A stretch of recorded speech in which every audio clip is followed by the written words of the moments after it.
श्री शिवाय नमस्तुभ्यं श्री शिवाय नमस्तुभ्यं श्री शिवाय नमस्तुभ्यं। जय हो गुरु महाराज की जय हो। दक्ष यज्ञ का समाचार पा सती का शिव से वहां चलने के लिए अनुरोध और दक्ष के शिवद्रोह को जानकर भगवान शिव की आज्ञा से देवी सती का पिता के यज्ञ मंडप की ओर शिव गणों के साथ प्रस्थान। श्री शिवाय नमस्तुभ्यं। ब्रह्मा जी कहते हैं, नारद जब देव ऋषिगण बड़े उत्साह और हर्ष के साथ दक्ष के यज्ञ में जा रहे थे, उसी समय दक्ष कन्या देवी सती गंधमादन पर्वत पर चंदों वे से युक्त धाराग्रह में सखियों से घिरी हुई भांति भांति की उत्तम क्रीड़ाएं कर रही थी। प्रसन्नता पूर्वक क्रीड़ा में लगी हुई देवी सती ने उस समय रोहिणी के साथ दक्ष यज्ञ में जाते हुए चंद्रमा को देखा। देखकर वे अपनी हितकारिणी प्राण प्यारी श्रेष्ठ सखी विजया से बोली, मेरी सखियों में श्रेष्ठ प्रिया प्राण प्रिय विजय, जल्द जाकर पूछ तो आ, ये चंद्रदेव रोहिणी के साथ कहाँ जा रहे हैं। सती के इस प्रकार आज्ञा देने पर विजया तुरंत उनके पास गई और उसने यथोचित शिष्टाचार के साथ पूछा, चंद्रदेव आप कहाँ जा रहे हैं। विजया का यह प्रश्न सुनकर चंद्रदेव ने अपनी यात्रा का उद्देश्य आदरपूर्वक बताया। दक्ष के वहां यहाँ होने वाले यज्ञोत्सव आदि का सारा वृतांत कहा। वह सब सुनकर विजया बड़ी उतावली के साथ देवी के पास आई और चंद्रमा ने जो कुछ कहा था वह सब उसने कह सुनाया। उसे सुनकर कालिका सती देवी को बड़ा विस्मय हुआ। अपने यहाँ सूचना न मिलने का क्या कारण है, यह वह बहुत सोचने विचारने पर भी उनकी समझ में नहीं आया। तब उन्होंने पार्षदों से घिरे हुए अपने स्वामी भगवान शिव के पास आकर भगवान शंकर से पूछा।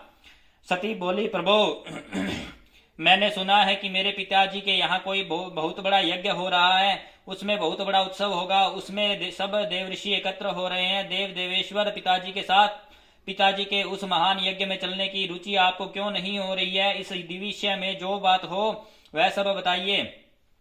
महादेव सुहृदयों को यह धर्म है कि वे सुहृदयों के साथ मिले जुले, यह मिलन उनके महान प्रेम को बढ़ाने वाला होता है। अतः प्रभु मेरे स्वामी, आप मेरी प्रार्थना मानकर सर्वथा प्रयत्न करके मेरे साथ पिताजी की यज्ञशाला में आज ही चलिए। सती की यह बात सुनकर भगवान महेश्वर देव ने, जिनका हृदय दक्ष के वाग बाणों से घायल हो चुका था, मधुर वाणी में बोले, देवी तुम्हारे पिता दक्ष मेरे विशेष द्रोही हो गए हैं। जो प्रमुख देवता और ऋषि अभिमानी, मूढ़ और ज्ञान शून्य हैं, वे ही सब तुम्हारे पिता के यज्ञ में गए हैं। जो लोग बिना बुलाए दूसरों के घर जाते हैं वे वहां अनादर पाते हैं, जो मृत्यु से भी बढ़कर कष्टदायक है। अतः प्रिय, तुमको और मुझको तो विशेष रूप से दक्ष के यज्ञ में नहीं जाना चाहिए, क्योंकि वहां हमें बुलाया नहीं गया है। यह मैंने सच्ची बात कही है। महात्मा महेश्वर के ऐसा कहने पर सती रोष पूर्वक बोली, शंभो आप सबके ईश्वर हैं, जिनके जाने से यज्ञ सफल होता है। उन्हीं आपको मेरे दुष्ट पिता ने इस समय आमंत्रित नहीं किया। प्रभु उस दुरात्मा का अभिप्राय क्या है, वह सब मैं जानना चाहती हूँ। साथ ही वहां आए हुए संपूर्ण दुरात्मा देव ऋषियों के मनोभाव का भी मैं पता लगाना चाहती हूँ। अतः प्रभु मैं आज ही पिता के यज्ञ में चली जाती हूँ। नाथ महेश्वर आप मुझे वहां जाने की आज्ञा दे दें। देवी सती के ऐसा कहने पर सर्वज्ञ, सर्वद्रष्टा, सर्व सृष्टिकर्ता एवं कल्याण स्वरूप साक्षात भगवान रुद्र ने उनसे इस प्रकार बोले। शिव ने कहा, उत्तम व्रत का पालन करने वाली देवी, यदि इस प्रकार तुम्हारी रुचि वहां अवश्य जानने के लिए हो गई है तो मेरी आज्ञा से तुम शीघ्र ही अपने पिता के यज्ञ में जाओ। यह नंदी वृषभ सुसज्जित है, तुम एक महारानी के अनुरूप राजोपचार साथ ले सादर इस पर सवार हो बहुसंख्यक प्रमथ गणों के साथ यात्रा करो। प्रिय विभूषित वृषभ आरूढ़ हो जाओ। रुद्र के इस प्रकार आदेश देने पर सुंदर आभूषणों से अलंकृत सती देवी सब साधनों से युक्त हो पिता के घर की ओर चली।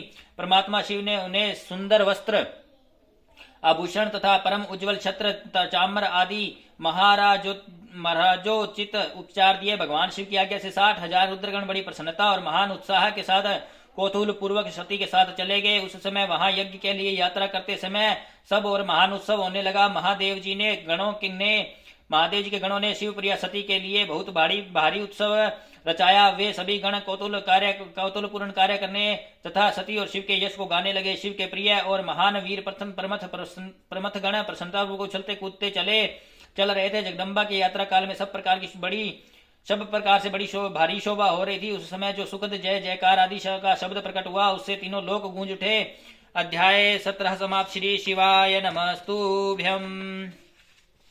श्री शिवाय नमस्तुभ्यम्। अध्याय 18 समाप्त। श्री शिवाय नमस्तुभ्यम्।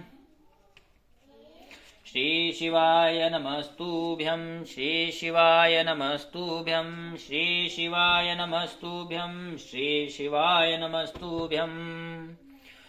ओम जय शिव ओंकारा प्रभु जय शिव ओंकारा ब्रह्मा विष्णु सदा शिव अर्धांगी धारा। ओम जय शिव ओंकारा एकानन चतुरानन पंचानन राजे हंसासन गरुड़ासन वृषवाहन साजे। ओम जय शिव ओंकारा दो भुज चार चतुर भुज दस भुज अति सोहे तीनों रूप निरखते त्रिभुवन जन मोहे। ओम जय शिव ओंकारा अक्षमाला वनमाला मुंडमाला धारी चंदन मृग मद सोहे भोले शुभकारी। ओम जय शिव ओंकारा श्वेतांबर पीतांबर बाघंबर अंगे सनकादिक ब्रह्मादिक भूतादिक संगे। ओम जय शिव ओंकारा कर के मध्य कमंडलु चक्र त्रिशूल धरता जग करता जग हरता जग पालन करता। ओम जय शिव ओंकारा ब्रह्मा विष्णु सदा शिव जानत अविवेका प्रवण अक्षर के मध्य ये तीनों एका। ओम जय शिव ओंकारा त्रिगुण स्वामी जी की आरती जो कोई जन गावे कहत शिवानंद स्वामी भगत हरि हर स्वामी मन वांछित फल पावे। ओम जय शिव ओंकारा जय शिव ओंकारा बोलो जय शिव ओंकारा। श्री शिवाय नमस्तुभ्यं। जय कुबेरेश्वर महादेव की जय हो, पशुपतिनाथ महादेव की जय हो, नीलकंठ महादेव की जय हो, केदारनाथ महादेव की जय हो, सोमनाथ महादेव की जय हो, महाकाल की जय हो, महाकाल की जय हो, नागेश्वर महादेव की जय हो, सभी देवी देवताओं की जय हो। हर हर महादेव।